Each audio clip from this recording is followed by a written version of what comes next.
राधा कृष्ण और उनकी बांसुरी का रहस्य। वृंदावन की पवित्र भूमि पर श्री कृष्ण अपने बाल सखाओं और गोपियों के साथ आनंद पूर्वक समय बिताते थे। उनकी मधुर बांसुरी की धुन सुनते ही पूरा वृंदावन जैसे थम जाता।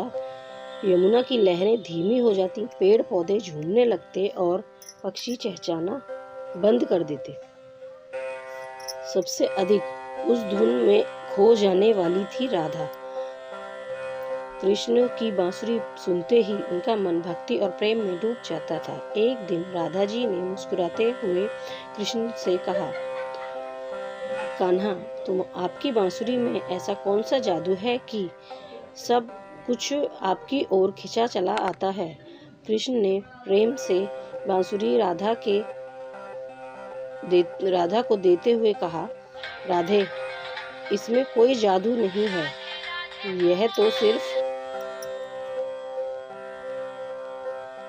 यह तो अंदर से पूरी तरह खाली है, इसलिए जब मैं इसे बजाता हूँ तो मधुर संगीत निकलता है।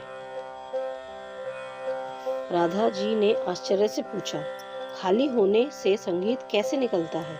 तब कृष्ण ने समझाया, जब मन अहंकार, स्वार्थ और क्रोध से खाली हो जाता है, तब उसमें प्रेम और भक्ति का संगीत स्वयं बजने लगता है। जो स्वयं को खाली कर देता है, वही मेरे सबसे करीब होता है। यह सुनकर राधा जी भाव विभोर हो गई।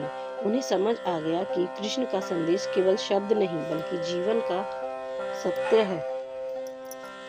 कुछ समय बाद वृंदावन में वर्षा नहीं हुई। लोग चिंतित हो गए। तब कृष्ण ने सबको हिम्मत दी और कहा, विश्वास रखो, प्रेम और एकता से हर कठिनाई दूर हो जाती है। राधा जी ने भी सभी गोपियों को धैर्य रखने और भक्ति में लगे रहने की प्रेरणा दी। धीरे धीरे वर्षा हुई और वृंदावन फिर से हरा भरा हो गया। उस दिन राधा जी ने महसूस किया कि कृष्ण का प्रेम केवल एक व्यक्ति के लिए नहीं बल्कि पूरे संसार के लिए। उनका प्रेम आत्मा और परमात्मा के मिलन का प्रतीक है, जहाँ कोई स्वार्थ नहीं, केवल शुद्ध भक्ति होती है। तभी से राधा कृष्ण का प्रेम निस्वार्थ प्रेम, भक्ति और आत्मिक एकता का प्रतीक माना जाता है।